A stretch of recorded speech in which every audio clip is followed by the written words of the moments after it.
Hello, I'm Christopher, and in the next videos I will show you some solutions which you can use the SensDesk portal for. Today we will talk about industry and manufacturing.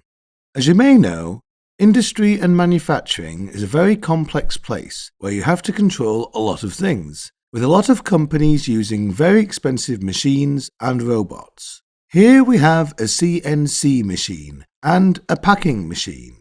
On all these things, we can control the outputs. The good thing is, thanks to the SensDesk portal, you can control the output directly. You can switch them off or on. And for example, our air conditioner could run according to the SensDesk condition. So, if the temperature will be out of range on the sensor, it will automatically turn on the output relay and turn on the air conditioner. Now it's time to control the digital input on the machines together with our devices and, most importantly, the pulse counter. Thanks to our devices and inputs, we can monitor the counters. Here, the third-party energy meter must have an SO pulse output. For example, you can also connect electricity, gas, or water meters to the Ethernet and read the values over the SensDesk portal.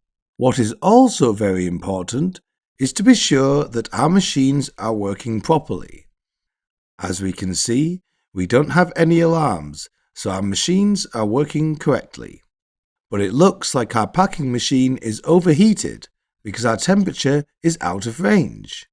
We can see this information directly in the interface, mobile application, or we can receive email, SMS, SNMP traps in our third-party software.